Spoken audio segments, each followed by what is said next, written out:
Good morning. So today is a big food photography day. I have a lot to get done. So I decided, I'd film it. And normally I'm just in pajamas and getting my work done, but I got dressed today. I'm gonna have a proper breakfast, which normally I do have. I guess it's sort of lunchtime now. It's 11 o'clock, so brunch. So I'll show you what I'm eating and then I'll take you along my day. Hopefully you find it entertaining. Second YouTube video back, which is exciting. Yeah, so I have here a gluten-free pita, which is so good. I found this new brand. Well, it's not new, but they just relaunched, called Passover Made Easy. One of my friends owns it, and it is so good. And look at that. You just bake it in the oven for 7 minutes, and you have a pita. So I am gonna fill it with this. It's a salmon chickpea salad. So instead of tuna salad, I did canned salmon, and I didn't put any mayo in it because Richard does not like mayo. So I just did avocado and some, what else? Oh, a little bit of mustard. So it should be good. I guess it's healthier now. Although I always like mayo in my tuna salad, and I love it. I just not when he's eating it.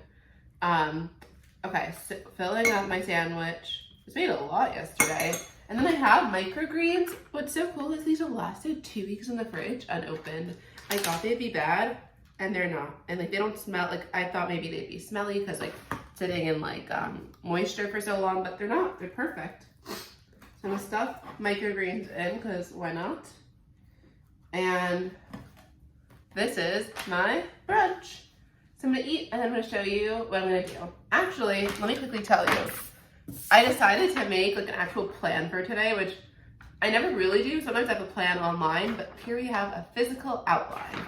The goals are gefilte fish photo shoot, which is not the prettiest thing to shoot. So I'm really, really hoping it's gonna come out good because gefilte fish is just if you know what it is, it's just a lump of mush fish in a log and you slice it. It's delicious, but it's not beautiful. So gefilte fish. I have to shoot keto pancakes. These are all client recipes, by the way. They're not for my blog. I have food blogger clients. Then we're gonna do the step-by-step photo shoot process for a tiramisu and a souffle photo shoot. So hopefully we'll put that all in for today because I have to go to a dinner party for a friend who's getting back from Israel later today. So I'm gonna eat and then I'll show you what I do. First order of business is I'm going to prep all the ingredients in these little glass bowls for all of my recipes because I have to do overhead shots of all of the ingredients for each recipe before I can actually photo shoot the step-by-step for the recipe and then the final hero images. So as I'm preparing and setting up the ingredients for the tiramisu, I can never say it right. Tiramisu. I don't know, whatever. As I set up the ingredients for it, I'll talk to you about the process of the recipe development to photography of what I do.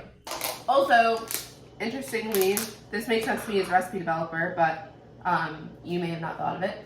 Every food blogger uses a different type of salt to test their recipe, so I need to adjust and remember what each of my clients uses. So some of my clients use fine sea salt, some of them use Diamond Crystal's kosher salt. And then another client uses Morton's kosher salt, and they all vary a little bit. So super important when you're following a recipe to see what type of salt they suggest because that's what it was tested with. And different amounts of salt, different types of salts, you need different amounts of them. So you would need less sea salt and more kosher salt in a recipe because kosher salt, bigger granules, they're not as fine. So really there's less. Let's talk about the recipe development and food photography process of my job. So basically, I have a bunch of different food blogger clients at the moment, and for some of them, I develop the recipes and shoot them. For some of them, I just shoot their recipes, and then for some of them, I just develop their recipes. So it's just a mix. Every blogger wants something else. I do find most of my bloggers to be very involved in the process so that even though I'm the one developing their recipe, it's still somewhat theirs because they're involved in the planning process, or they'll test it halfway through to make sure it's approved before I photograph it. So that's that. So right now, I'm preparing the ingredients for a tiramisu that I already tested hand over to my client the recipe. She tested it, adjusted it to her liking, and now I'm gonna photograph it. So, I need 1.5 teaspoons. That's just a half a tablespoon. So that's like the process just simplified, but there is a little bit more detail that goes into it, obviously. Like, I plan things using spreadsheets. Like, I cross-reference when I'm planning out a recipe, cross-reference like 5 of the most reliable, let's say, recipes online or in cookbooks. We'll see what they have in common, see what I like, what I don't like, see what the comments say, and then formulate my own recipe based on existing ones. Because, like, every recipe exists. It's not, no one's coming up with anything new unless it's a new concept, but you're not coming up with a new Greek salad or a new tiramisu. You're just coming up with a improved recipe or a new method. But little tweaks and little new methods can make a huge difference. So it's like, even though that recipe might exist, it doesn't mean that like yours is not unique in a way. So anyways, so now for the photography part of the process, let me grab some cocoa powder, 1 second. So for the photography part, I basically make a shot list, which is like a list of all the details of the images I'm gonna take, send it over to my client, they approve it, and then I can go ahead and photograph it, and then I edit the photos, of course, and send them over in both the high resolution images and then the blog sized images. Because food blogs, you can't post the super high resolution images because it's just going to slow down your site. So you have to just shrink them a little bit, but they still look just as good. Okay, cocoa powder tends to make a mess, but thankfully, so the small amount, so it didn't. I like to sometimes tap my ingredients just so that they like look a little nicer in the bowls. Sometimes I want them to look flat, sometimes I want them to look mounted. It just depends on the ingredient. So I have the ingredients for one recipe prepped, aside from the little note cards that I left for things that will go on later that either have to be cold or shouldn't sit out for too long, or that just didn't arrive in my grocery delivery yet. And now I'm gonna go and work on prepping the ingredients for the souffle and the pancakes. There's 2 different ways you can become a recipe developer nowadays, and this didn't like always exist like this, but you could either work for a company like Bon Appetit, or obviously there's a million other companies, that's just like the main one that I think of, where you develop recipes every day and you're in a kitchen with people and you're collaborating, and it's like a really cool work environment. 1 teaspoon I need. So that is really cool because the perks are you have a set salary, potential exposure if you are on camera at all at any of these places, whether it's Bon Appetit, Food 52, or something like that. And you also just like don't have to find contracts. You don't have to like work as hard for the business aspect of it. You could just focus on recipe development.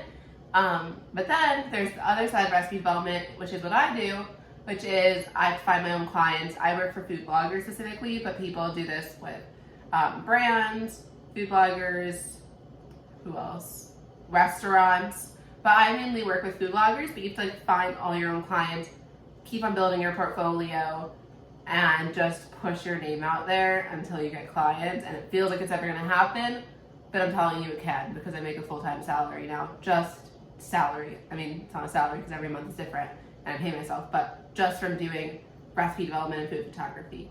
Now, am I gonna do this forever? I don't know. I'm very like, I have a lot of things I want to do. I don't know if this is what I want to do forever, because I kind of love the idea of having a business that will just run itself for the most part, so I can like travel and do some other things. But for now, I'm loving it. I can afford my living expenses, and this job has exceeded what I thought it could be, and I'm trying to keep on growing it.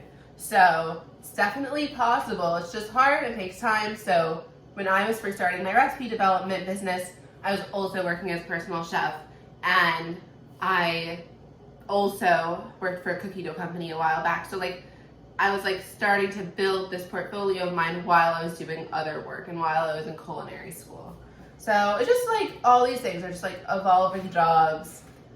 They take time, they take persistence, and it honestly, for me, lots of the times it took like coming across one person like every so often on social media that like said something that like made me feel like, oh, I can do this. Or like the food bloggers who put out their income reports. Now, I don't focus on my food blog. I would like to, I just have commitment issues to it.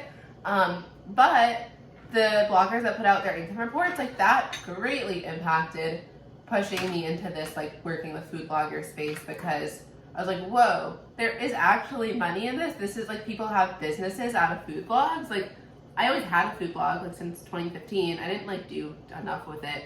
Didn't do SEO properly. But I didn't realize that it's an actual like industry, just like every other job. It's just people just don't know about it.